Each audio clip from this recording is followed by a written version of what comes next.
In this video we discuss about software design paradigm. अब इसमें हमारे पास 3 वर्ड यूज़ हो रहे हैं, सॉफ्टवेयर डिज़ाइन पैराडिगम. अब सॉफ्टवेयर डिज़ाइन भी है और पैराडिगम भी है. अब हमने इसमें क्या डिस्कस करना है कि हमारे पास सबसे पहले जो पैराडिगम का पार्ट है ना, सॉफ्टवेयर डेवलपमेंट इंक्लूड्स होती हैं इसमें. हमने सबसे पहले जो रिक्वायरमेंट गैदरिंग करनी होती है, दैन हमने टेस्टिंग करनी होती है या फिर डेवलपमेंट करनी होती है.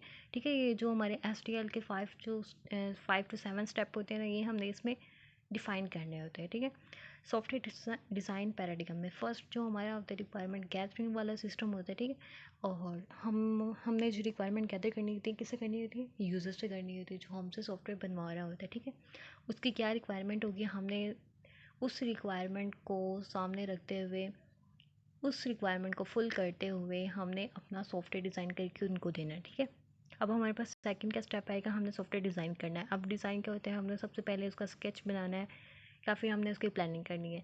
ठीक है, इसमें सॉफ्टवेयर डिज़ाइन भी आएगा. और डिज़ाइन का मतलब है कि आपने उसको डिज़ाइन अपनी वर्डिंग से करना है कि हमारे पास जो फ्रंट एंड में है और हमारा बैक एंड कैसे काम करेगा, ये यूज़र पे डिपेंड, डेवलपर पे डिपेंड करता है, और जो रिक्वायरमेंट होती है वो यूज़र पे डिपेंड करती है. ठीक है, अब जो सॉफ्टवेयर डिज़ाइन हो जाएगा, हमारे पास टेस्टिंग हो जाएगी, हमारे पास टेस्टिंग होने के बाद एनालिसिस भी हो जाएगा हमारे पास.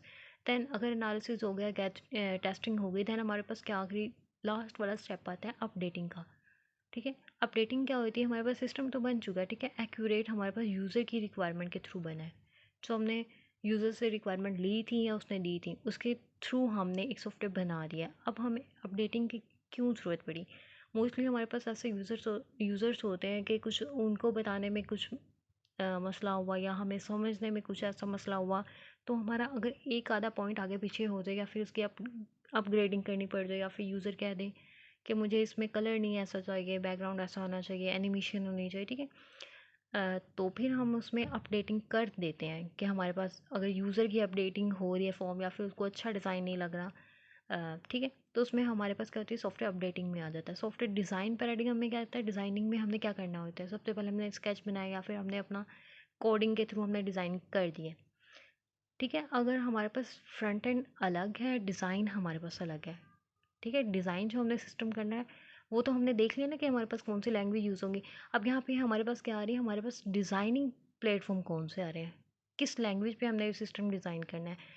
डिज़ाइन भी हो गया, फिर हमने मेंटेनेंस देखनी है, हमारे पास क्या ऐसा सॉफ्टवेयर बन चुका है जो मेंटेनेंस रिलायबल हो. ठीक है, कैपेसिटी उसकी कितनी है, हमारे पास रिक्वायरमेंट कैसी है, हमारे पास डिज़ाइन कैसा आ रहा है, मेंटेन हो रहा है या नहीं हो रहा. तो ये हमारे पास क्या आती है, डिज़ाइनिंग पैराडिगम में आती है. दैन हमारे पास आती है प्रोग्रामिंग पैराडिगम. अब प्रोग्रामिंग में आपको पता चल रहा है प्रोग्रामिंग क्या होती है, लैंग्वेज होती है. इसमें क्या आएगी, कोडिंग आएगी, टेस्टिंग आएगी, इंटीग्रेशन आएगी, ये हम फर्दर डिस्कस करेंगे.